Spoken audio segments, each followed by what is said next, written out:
नमस्कार, आप देख रहे हैं प्रॉपर्टी प्लस। मैं हूं दीपक यादव। अगर आपने प्रॉपर्टी मार्केट की चाल को बीते 3 साल से ट्रैक किया हो तो आपने पाया होगा कि घर खरीदार अब अंडर कंस्ट्रक्शन प्रॉपर्टी की बजाय रेडी टू मूव प्रॉपर्टी को तरजीह दे रहे हैं।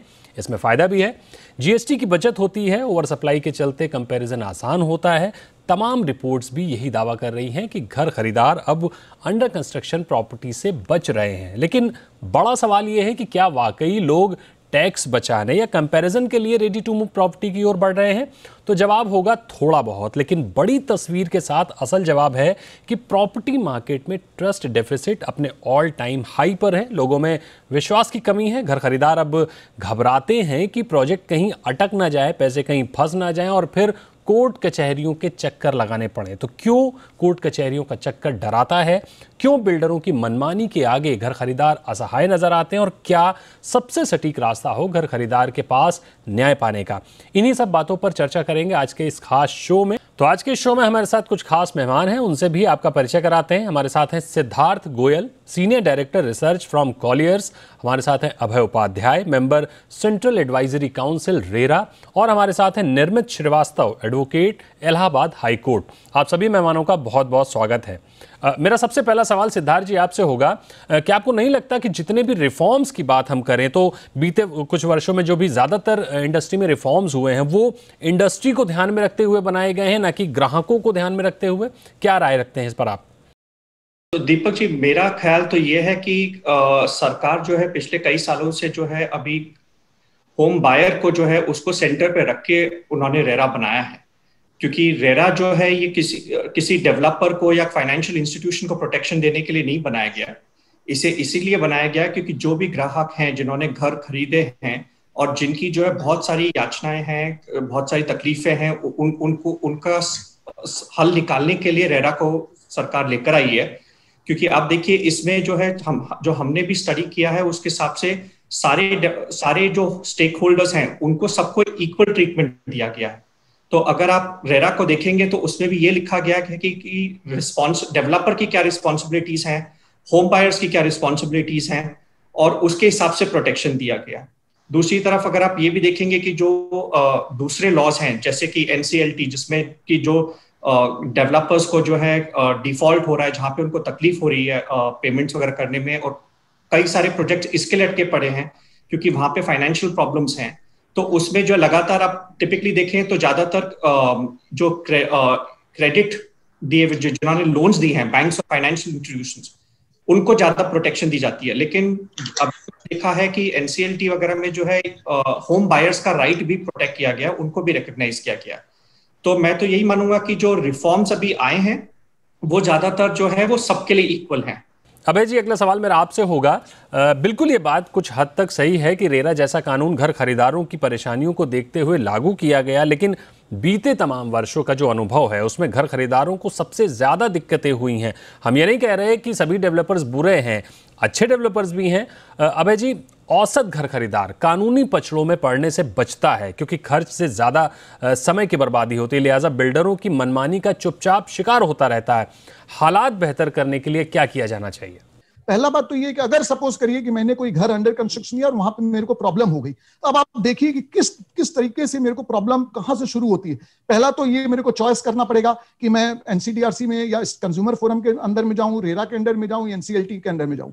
अगर मैं कंज्यूमर फोरम के अंडर में जाता हूं तो वो समरी प्रोसीडिंग्स है। वहां पे आपका चाहे आपको घर छोटा दे दिया गया हो, चाहे आपको फैसिलिटीज एमिनिटीज न दी गई हो, चाहे आपके पूरे मतलब आपके चार्जेस बढ़ा दिए गए हो, या आपको कंपनसेशन कम दिया गया हो, लेट हो रहा हो, किसी तरह की शिकायत हो, वहां पे एक समरी प्रोसीडिंग्स है। समरीली प्रोसीडिंग्स के हिसाब से आपको 8%, 10%, 5% इंटरेस्ट देकर के आपका काम वहां पे खत्म हो जाता है।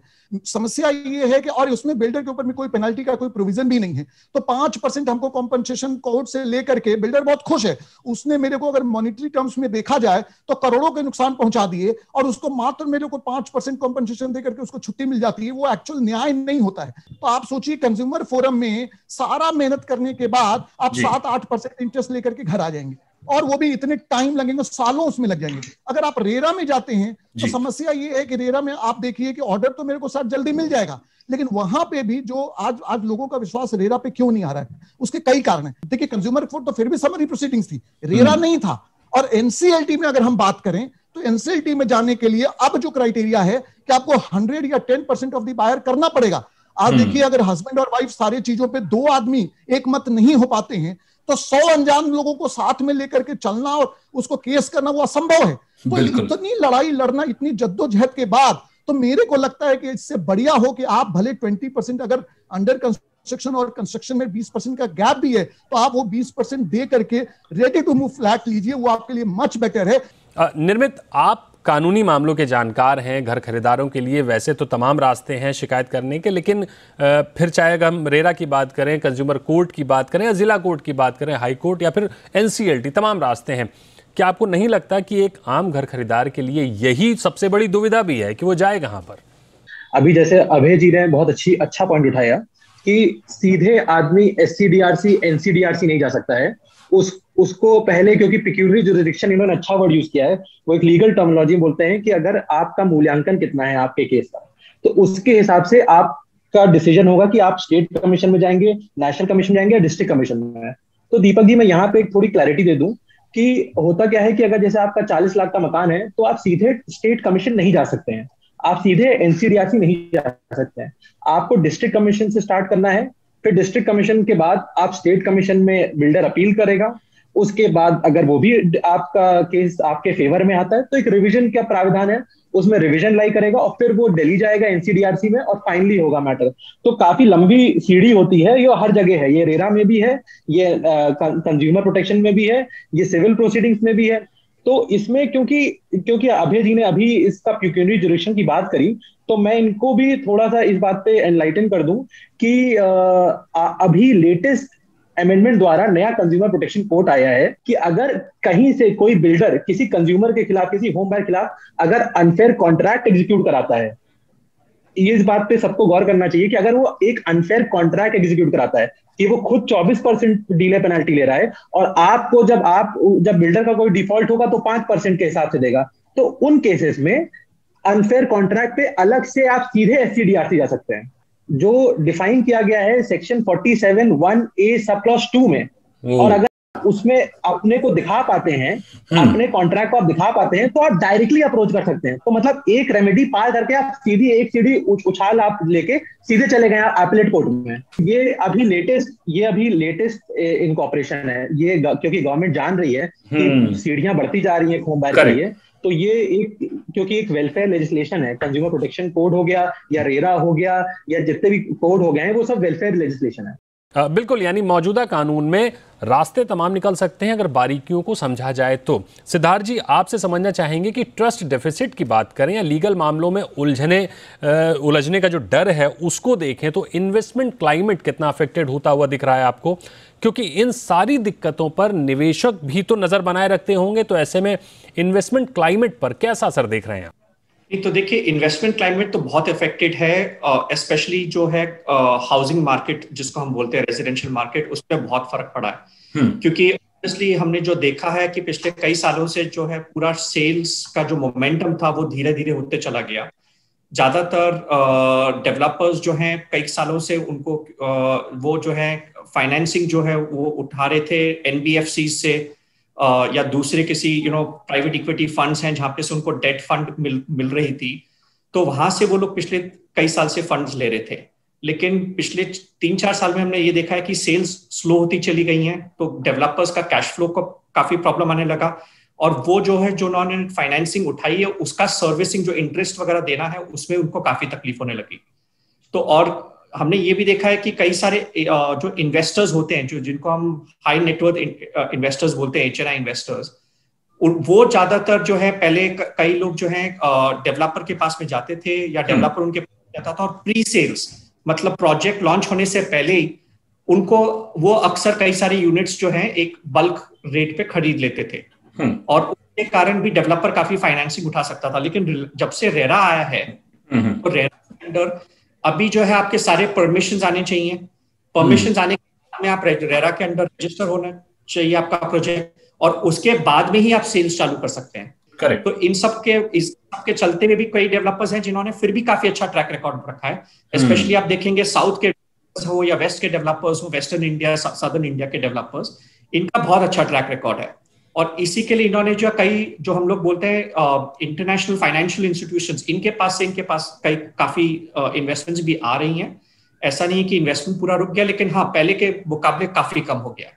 अभय जी, रेरा को आए 3 साल हो गए हैं। आमतौर पर यह देखा गया है कि रेरा फैसले तो सुना रहा है, जल्दी फैसले भी आ रहे हैं, लेकिन वो फैसले बिल्डर मान नहीं रहे हैं, जिसकी सबसे बड़ी वजह है रेरा के पास मजबूत रिकवरी मैकेनिज्म का ना होना। इसको कैसे देखते हैं आप? हमारे यहाँ पे 2 ही तरह के रिकवरी के प्रावधान है, या तो इनकम टैक्स एक्ट है, अंडर इनकम टैक्स एक्ट है, या फिर as arrear of land revenue है। हम लोगों को इसमें देखिए, अगर हम लोग के पास में प्रोविजन है और वहां पे कमी है तो उसको दूर करना पड़ेगा। और उसको दूर करने का सीधा जो मैंने पता किया, मेरे को जो समझ में आ रहा है कि आज अगर हम लोग स्टेट गवर्नमेंट एक सेपरेट आर्म बना दे डिस्ट्रिक्ट मजिस्ट्रेट ऑफिस में, या एक सेपरेट आर्म बना दे कि भाई वो जो सेपरेट आर्म है वो केवल रेरा की रिकवरी के लिए यूज किए जाएंगे, तो चीजें काफी फास्ट हो जाएं। अगर आप ये देखिए, कई पहले अगर आपको याद होगा, आज से साल, 1.5 साल, 2 साल पहले रेरा अथॉरिटीज भी ये कह रही थी कि मेरे को पावर की कमी है, पावर नहीं है, हम लोग अपना ऑर्डर इन्फोर्स नहीं कर पा रहे हैं। अब वो बातें आनी बंद हो गई। उसका कारण ये है कि मध्य प्रदेश में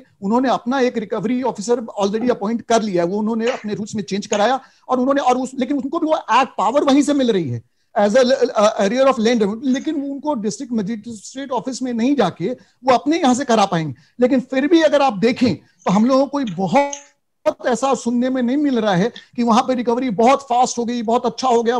आप भी अगर ट्विटर में फाइट फॉर रेरा का हैंडल अगर आप देखेंगे तो मध्य प्रदेश के बहुत सारे बायर हम लोग को अभी भी टैग कर रहे हैं और लिख रहे हैं, वहां पे काम नहीं हो पा रहा है। तो अगर हम लोग इसको अगर अलग से स्टेट गवर्नमेंट से टेकअप करें और एक सेपरेट आर्म अगर उनकी बन जाए जो केवल रेरा के केसेस को, तो मेरे को लग रहा है हम लोग इसको बहुत फास्ट कर पाएंगे। ऐसी कोई चीज नहीं है जो यहाँ पे नहीं हो पाए।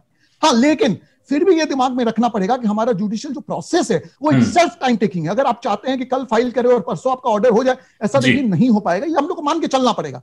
लेकिन जिस तरह से अभी ये अनिश्चितता का एक बना हुआ है कि रिकवरी सर्टिफिकेट ही इशू नहीं हो रहे हैं, वही होने में साल भर लग जा रहे हैं, और उसके बाद जब वो इशू हो जा रहे हैं फिर कोई माई बाप नहीं है, होम बायर कि रेरा के ऑफिस में जाए कि डीएम के ऑफिस में जाए, किसके को अप्रोच करे, ये सारी जो अनिश्चितता बनी हुई है इसको मेरे को लगता है खत्म किया जाना चाहिए। इसमें केवल एक इनिशिएटिव की दरकार है। इसका ऐसा नहीं कि सोल्यूशन नहीं है, 100% इसका सोल्यूशन है। देखिए, where there is a will there is a way. अगर हम लोग चाहेंगे तो कर लेंगे। शायद मेरे को लगता है इसमें अगर प्रधानमंत्री जी शायद अगर ध्यान दे डायरेक्ट, तो इसमें फटाफट काम हो जाएगा, क्योंकि स्टेट गवर्नमेंट का इनिशिएटिव का इन्वॉल्वमेंट इसमें आपको लाना पड़ेगा। उनके बगैर नहीं होगा, क्योंकि ये सब्जेक्ट मैटर रिकवरी का स्टेट गवर्नमेंट के अंडर में आता है। और हम लोग चाहेंगे तो ये काम हो जाएगा। ऐसा कोई चीज इसमें नहीं है जो हम लोग कहें कि नहीं हो सकता, और इससे विश्वास बहुत बढ़िया हो जाएगा रियल एस्टेट सेक्टर में लोगों का। बिल्कुल। तो यहां रुकते हैं एक बहुत ही छोटे से ब्रेक के लिए, और ब्रेक के बाद चर्चा जारी रखेंगे और आगे देखेंगे कि जो कंज्यूमर है, जो घर खरीदार है, उसके लिए क्या सही और सटीक रास्ता हो न्याय पाने का। छोटे से ब्रेक के बाद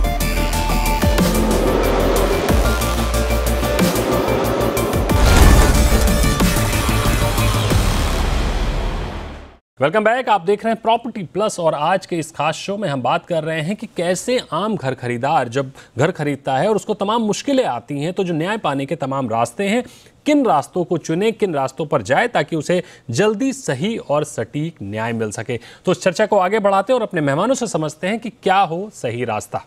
निर्मित, बिल्कुल, रेरा में तमाम मुश्किलें अभी भी बनी हुई हैं। रिकवरी को लेकर फैसले जल्दी आ रहे हैं, जो कि खुशी की बात है, लेकिन उन पर अमल में दिक्कतें हो रही हैं, जिस पर सरकार का ध्यान जाना बहुत ज़रूरी है। अन्यथा कागज़ पर फैसला लेकर आम घर खरीदार को क्या ही फ़ायदा है। निर्मित, होम बायर के पेन पॉइंट की अगर हम बात करें तो प्री और पोस्ट पोजीशन का अपना पेन पॉइंट है। उसके अलावा अनफेयर कॉन्ट्रैक्ट का एक अलग चैलेंज है। आपको इसमें शॉर्टकट रास्ता क्या नज़र आ रहा है ताकि ग्राहक को सही डील, समय पर पोजीशन और न्याय सब कुछ समय पर मिले?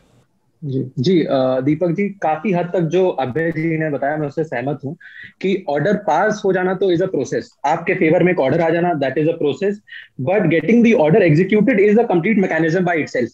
ठीक है कि आपने ऑर्डर पा लिया, ठीक है, पर उसको एनफोर्स करा जाना एक अपने में एक प्रक्रिया, अलग प्रक्रिया है। तो वो एक टाइम टेकिंग प्रक्रिया है, क्योंकि उस लेवल पे डिस्ट्रिक्ट अथॉरिटी, लोकल एडमिनिस्ट्रेशन सब मिलकर काम करते हैं। तो आमीन के लेवल से तहसीलदार के लेवल से डीएम तक सब उस प्रक्रिया में जुड़े रहते हैं। अगर एक बार ऑर्डर पास हो गया तो nobody can go beyond that order. तो अगर आपको फॉर एग्जाम्पल किसी को कब्जा प्रदान करने का ऑर्डर हो गया है तो वो एनफोर्स होना ही है। उसकी वैलिडिटी इनवैलिडिटी ये कोई सब्जेक्ट मैटर किसी का नहीं हो सकता है अगर वो ऑर्डर हैज अटेन्ड फाइनलिटी। उसमें क्या है कि जो आपका सवाल था कि क्या सबसे एक्सपीडिशियस, सबसे शीघ्र जो किसी को जो रिलीफ दे वो क्या हो सकता है, तो मेरे हिसाब से क्योंकि रेरा एक कंज्यूमर सेंट्रिक लेजिस्लेशन है और उसका पूरा जो ध्यान है वो एकत्रित है होम बायर के लिए, तो वहां पे रेरा ही अभी के लिए तो सबसे अच्छी रेमेडी है। बट उसका एनफोर्समेंट मुश्किल है। एनफोर्समेंट के लिए क्या कर सकते हैं उस पर मैं आता हूँ। एनफोर्समेंट के लिए आप जैसे आपने एक रेरा का ऑर्डर आपने अपने फेवर में हासिल कर लिया, अपील में बिल्डर गया, अपील रिजेक्ट हो गई, अब उसने सोचा कि 2 जगह से मैं वैसे ही हार चुका हूं, कॉन्करेंट फाइंडिंग ऑफ फैक्ट मेरे अगेंस्ट है, दो कोर्टों ने अपनी टिप्पणी में मेरे खिलाफ लिखा है, तो हाई कोर्ट नहीं जाता हूं, इसको मैं एडमिनिस्ट्रेशन के लेवल से लटकाता हूं, उसको डाइल्यूट करता हूं इस प्रोसीडिंग को। तो इसमें क्या है, अब रेरा 45 डेज का टाइम पीरियड देती है एनफोर्समेंट के लिए, अपने ऑर्डर के लिए, कि इतने 45 दिनों के अंदर मेरा ऑर्डर एग्जीक्यूट हो। तो अब जब आप देख रहे हैं कि मेरे पास जो क्वेरीज आती हैं, मतलब क्वेरीज भी ऐसी नहीं, बहुत क्वेरीज आती हैं, क्लाइंट्स का यही कंसर्न है कि सर हमारे पास ऑर्डर आ गया है, अपील भी खारिज हो गई है, पर अभी भी सर मुझे पोजीशन नहीं मिल पा रहा है और टावर नहीं रेडी है और सर रिफंड नहीं मिल पा रहा है, तरह तरह की। तो प्रैक्टिकल एडवाइस मेरी यही रहती है सारे क्लाइंट्स को कि आप हाई कोर्ट से एक पिटिशन डालिए, उसमें तुरंत डिस्ट्रिक्ट मजिस्ट्रेट को डायरेक्शन उसके खिलाफ पास कराइए और उसको डायरेक्शन दीजिए कि वो तुरंत एडहेयर करे, कंप्लाई करे और उसका एनफोर्स करे उस ऑर्डर को जो होम बायर के फेवर में पास हुआ है। ठीक बात है। एक चीज और साफ करिए निर्मित की आम तौर पर ये प्रक्रिया कितनी लंबी होती है, कितना समय इसमें लगता है? देखिए, जब प्रोसीडिंग हाईकोर्ट में चली जाती है, तो वहां पे स्टेट के जो वकील होते हैं वो इस फैक्ट को डिस्प्यूट नहीं कर सकते हैं, क्योंकि भाई ऑर्डर पास हो गया है और कॉम्पिटेंट कोर्ट ने पास किया है। तो उसमें क्या होता है, तो वो प्रोसीडिंग ज्यादातर कॉन्टेस्ट नहीं की जाती है और अधिकतर तौर पे वो 2 से 3 हफ्ते में प्रोसीडिंग खत्म हो जाती है और हाई कोर्ट डिस्पोज कर देता है, पिटीशन को निरस्त कर देता है और तुरंत डायरेक्शन दे देता है डीएम के ऊपर कि भाई आप 3 महीने के अंदर, 1 महीने के अंदर इसको आप कंप्लाई करिए, इसको अडहेयर करिए। ठीक बात है। तो ये बात समझने वाली है कि अगर रेरा कोर्ट के आदेश के बाद भी ऑन ग्राउंड फैसला नहीं माना जा रहा है या रिकवरी नहीं हो रही है, तो ये जो रास्ता निर्मित ने बताया है, कम से कम हाई कोर्ट के जरिए फैसले पर अमल कराया जा सकता है। सिद्धार्थ जी, जब आप डेवलपर से डील करते हैं तो जिन डेवलपर्स का लिटिगेशन स्कोर कम है उनको क्या इंसेंटिव मिलता है, क्या लोन देने वालों के लिए या निवेश करने वालों के लिए, और ग्राहक के लिहाज से उन डेवलपर्स को कुछ अतिरिक्त फायदा मिलता हुआ देखते हैं आप? डेफिनेटली अगर जिनका लिटिगेशन कम हो उनको तो बहुत ज्यादा फायदा है, क्योंकि उनका रेपुटेशन ही सब बिल्ड हो जाता है उसके ऊपर। क्योंकि ज्यादातर आप ये देखिए कि हम में से जो भी घर खरीदने जाता है, हम लोग जो है कहीं ना कहीं किसी ना किसी से उनकी राय भी पूछ लेते हैं और उनसे पूछते हैं कि आपका ट्रैक रिकॉर्ड क्या था। हम लोग आजकल जो है, एक तो टेक्नोलॉजी के कारण जो है इंफॉर्मेशन सबके पास में इतनी आसानी से मिल जाता है कि हम लोग जो है किसी भी डेवलपर का ट्रैक रिकॉर्ड पता कर सकते हैं। आप ठीक है उनके फाइनेंशियल डॉक्यूमेंट्स में शायद ना जा पाए, लेकिन कम से कम इतना तो पता चल जाता है कि किस डेवलपर का ट्रैक रिकॉर्ड अच्छा है। और इसी हिसाब से हमने ये भी देखा कि जो इंस्टीट्यूशनल इन्वेस्टर्स जो हम बोल रहे हैं, जो आज एनबीएफसीज हो या फॉरेन फंड्स हो, जो ये डेवलपर्स को जो है आजकल फंडिंग दे रहे हैं, वो भी ज्यादातर यही देखते हैं कि किस डेवलपर का ट्रैक रिकॉर्ड अच्छा है और उन्हीं के साथ में वो लोग इन्वेस्ट करते हैं। क्योंकि जहां भी उनको लगता है कि किसी डेवलपर का जो है, क्योंकि हर इन्वेस्टर यही चाहेगा कि उनका जो है, जो हमारी टर्मिनोलॉजी में एग्जिट बोलते हैं, कि उनके उन्होंने इन्वेस्ट किया है वो वापस आने चाहिए, कुछ कमाई भी होनी चाहिए। वो एक स्ट्रैटेजी वो लोग हमेशा देखते हैं और वो यही देखेंगे कि अगर किसी डेवलपर का ट्रैक रिकॉर्ड नहीं है, जिस डिलीवर हो रहे हो या जो लिटिगेशन में बार बार अटक रहा हो, तो उसका मतलब सीधा है कि मेरा पैसा कब आएगा। और स्पेशली फॉरेन फंड्स है उनका, तो उनके लिए तो और भी ज्यादा प्रॉब्लम होता है, क्योंकि आपका जो एक्सचेंज रेट है, अगर उसमें ज्यादा फ्लक्चुएशन हो गया तो जो जितना उन्होंने इन्वेस्ट किया है ना, उतना पैसा शायद वापस ना आए। तो इसके लिए वो लोग यही चाहेंगे कि जितना जल्दी इन्वेस्ट हो, जितना जल्दी वापस एग्जिट आए, ज्यादा ठीक है। बिल्कुल, यानी सीधी बात, जो ज़्यादातर असंगठित डेवलपर्स नहीं समझ पा रहे हैं कि जो ट्रस्ट डेफिसिट है उसका सीधा फायदा डेवलपर्स को ही होता है, ना कि किसी और को। बहरहाल अभय जी, अगर अलग अलग राज्यों में सेम नेचर के केस में अलग अलग फैसले को हम देखें तो वो काफ़ी डिफरेंट हैं, आप इसकी क्या वजह देखते हैं, क्या आपको इसमें खामियां दिखती हैं? कारण ये हो गया है कि हम अगर सपोज करिए कहीं यूपी में हरियाणा में है तो मेरे को यही मालूम नहीं है कि क्या कानून तो एक ही है, सारे जगह आपका लॉ एक है, उसमें कहीं रूल्स अलग है लेकिन लॉ एक ही है। लेकिन जो ऑर्डर पास हो रहे हैं इसमें मैं ये पिन पॉइंट कहना चाहता हूं कि मेरे को कहीं ना कहीं लग रहा है कि जिस तरह का इन्फ्लुएंस बिल्डर पहले कमांड करते थे वो आज भी है। और आप इसको इससे देख लीजिए कि रेरा लाया गया था बिल्डरों को बचाने, देखिए प्रोविजन सेम है, बैलेंस किया गया है, लेकिन लाया गया था हम लोगों को परेशानी से बचाने के लिए। हम लोग ने फाइट किया था इसके लिए, होम बायर्स परेशानी में थे। सिद्धार्थ जी ने कहा, देखिए उनकी मजबूरी है, ये बात कहना हम लोग सब समझ सकते हैं कि बिल्डर को भी परेशान किया जाता है। कितने लोग परेशान कर, अगर मैं मान भी लूं कि 2% लोग पैसा नहीं देते हैं, किस इंडस्ट्री में ऐसा होगा जिसमें आपको 100% आपके जो डेटर्स हैं वो टाइमली पैसा दे दे। रेरा का क्या है कि रेरा को जिस काम के लिए अपॉइंट किया गया, आप किस तरीके से ये इंश्योर करें कि फैसिलिटीज इम्यूनिटीज अगर नहीं बनी, हम इंस्पेक्शन करा ले। आप चाहें तो एक दिन में चेक करा के देख सकते हैं कि इस प्रोजेक्ट में ये कमियां रह गई हैं। आप सारे एक मतलब आप you have to be proactive. अगर आपको डर क्रिएट करना है तो आपको बिल्डरों से आगे चलना पड़ेगा। बिल्कुल, सुप्रीम कोर्ट ने तमाम फैसलों में बिल्डर बायर एग्रीमेंट को खारिज किया है। हमेशा एक स्टैंडर्ड बिल्डर बायर एग्रीमेंट की बात की जाती है, यहां तक कि रेरा ने भी स्टैंडर्ड बिल्डर बायर एग्रीमेंट जारी किया है, लेकिन फिर भी बिल्डर एग्रीमेंट अपनी शर्तों पर ही बनाते हैं। क्या बिल्डर को कानून का खौफ नहीं दिखता है इसमें आपको निर्मित? बिल्कुल बिल्कुल, ये क्योंकि ये जो सुप्रीम कोर्ट ने अभी बहुत रिसेंट एक जजमेंट पास किया है, पिछले ही साल का जजमेंट है, आयरियो ग्रेस सुप्रा करके एक जजमेंट है। तो उसमें क्या करा है कि वन साइडेड, लॉप साइडेड और अपने फेवर करते हुए एग्रीमेंट जितने भी बिल्डर्स बना लेते हैं और डॉटेड लाइंस पे कंज्यूमर से और होम बायर से साइन करा लेते हैं, उस पर बहुत ही स्ट्रांगली सुप्रीम कोर्ट ने लिखवाया है कि सीधे सीधे ऐसे अनफेयर कॉन्ट्रैक्ट को निरस्त करना चाहिए। They should be declared null and void.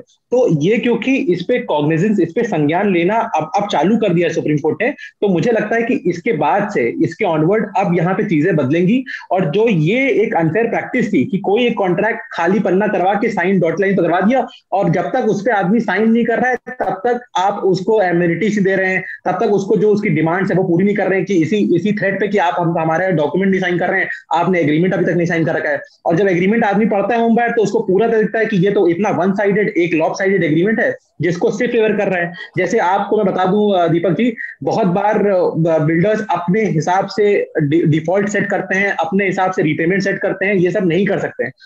बिल्कुल, यानी सीधी तौर पर आज जो हमारे शो का मुद्दा था आपको ये बताने का कि बीते कुछ वर्षों में अंडर कंस्ट्रक्शन प्रॉपर्टी से आम घर खरीदारों का जो मोह भंग हुआ है और रेडी टू मूव प्रॉपर्टी की ओर बढ़ा है, उसकी वजह जीएसटी से सिर्फ कुछ रकम बचाना नहीं है, बल्कि अंडर कंस्ट्रक्शन प्रॉपर्टी में बीते अनुभव हैं। डेवलपर्स पर भरोसे की कमी है, एक डर है कि हम जिस प्रोजेक्ट में पैसा लगा रहे हैं या निवेश कर रहे हैं वो सही मायने में पूरा होकर मिलेगा भी या नहीं। इसके अलावा एक बड़ी दुविधा कि अगर आप किसी प्रॉपर्टी में फंसे हैं तो क्या सही रास्ता हो आपके लिए न्याय पाने का, क्या सबसे छोटा रास्ता हो न्याय पाने का, और कानूनी प्रक्रिया की बारीकियों को समझते हुए कैसे आपको जल्दी न्याय मिले। चर्चा में जुड़े आप सभी मेहमानों का बहुत बहुत शुक्रिया। आशा है हमारे मेहमानों के जरिए हम अपनी बात कहने में सफल हुए होंगे। इसके अलावा अगर आपके कोई सवाल हैं रियल एस्टेट से जुड़े, किसी भी मुद्दे को लेकर आपको दुविधा है, तो तमाम विकल्प हैं आपके पास अपनी बात कहने के, अपनी बात हम तक पहुंचाने के। हमारी कोशिश होगी कि टॉप एक्सपर्ट्स के जरिए आपकी दुविधा का हल निकाला जाए। आज के शो में फिलहाल इतना ही। आप बने रहिए जी बिजनेस पर हमारे साथ।